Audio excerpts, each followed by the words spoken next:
Could you say a few words about the falling out on the one hand of the Saudi Arabia and the UAE on the one hand and Qatar on the other?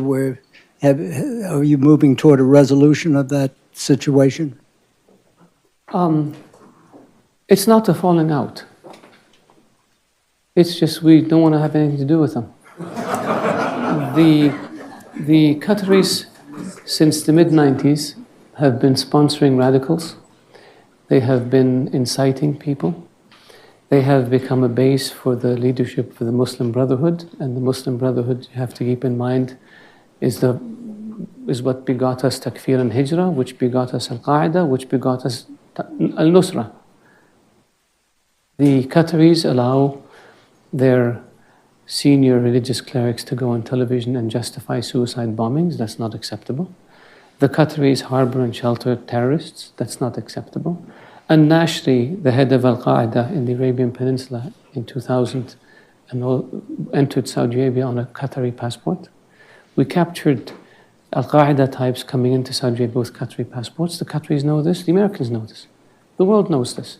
The Qataris are funding dissidents in the Emirates and Bahrain and Saudi Arabia and in Kuwait in order to cause problems for those governments and to create instability.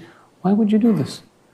The Qataris pay ransom to terrorist groups, including $500 million to Hezbollah in Iraq, $50 million to Qasem Soleimani, according to text messages between the Qatari ambassador in Iraq and the foreign minister of Iraq, including I don't know how much to Hezbollah in Lebanon. Is that acceptable?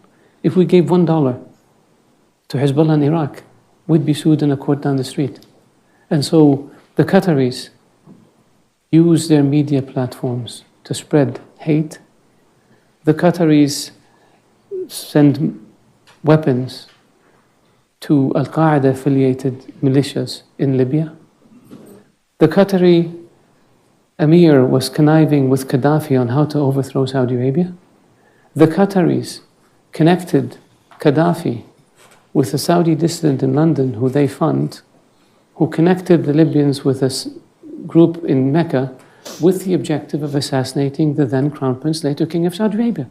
Is this acceptable? We have phone conversation that the Libyans gave us after they overthrew Gaddafi, where the then Emir of Qatar is telling Gaddafi how he's recruiting princes and tribal leaders and military officers and members of the royal family to cause mischief and destabilize Saudi Arabia, and predicted that within 10 years there would be no royal family in Saudi Arabia. Is this acceptable? They do the same thing in Bahrain and in Kuwait and in the Emirates. So in 2012, we cut off relations with them, the same countries. And a year later, they came back and agreed that they will end all of this nonsense. And they signed an agreement. And nothing happened. So this time, we said, you know what? We're not going to deal with you. Unless you change. We will not allow you. There's a list of terror finances that the US puts out, the UN puts out. And a number of them are living openly in Qatar, raising money and giving it to bad people. Is this acceptable? Shouldn't be. Why do the Qataris get away with it? Because I think people see a young country, young leadership, they buy fancy buildings, they have a nice airline, and they think, wow, these guys are really modern. But we have to deal with the dark side that I just explained.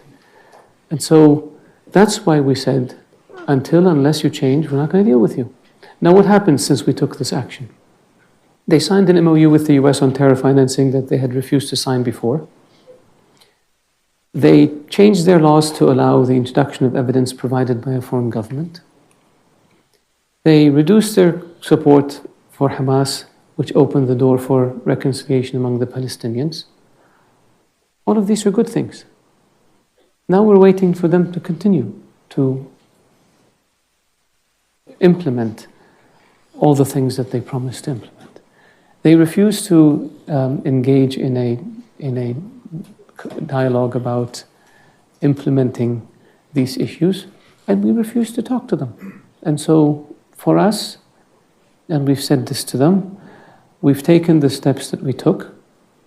No dealing with Qatar.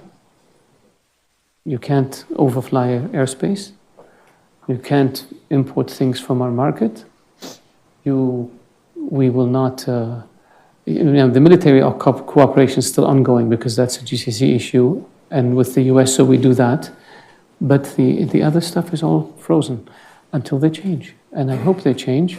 And if they don't change, we're patient people. We'll wait for 10, 15, 20 years, 50 years. How long did it take you with Castro in Cuba? We can do the same with Qatar. We'll have no issue. It would be nice of them if they acknowledge that they have a problem, and then they can fix the problem. And the problem with the Qataris is they're still in denial. And we need to move them from denial to introspection so they can fix the problem. We have no hostility towards Qatar. We just vehemently oppose their behavior, which is very dangerous to us and has endangered our citizens and has endangered our security. And that's why we took the steps we took.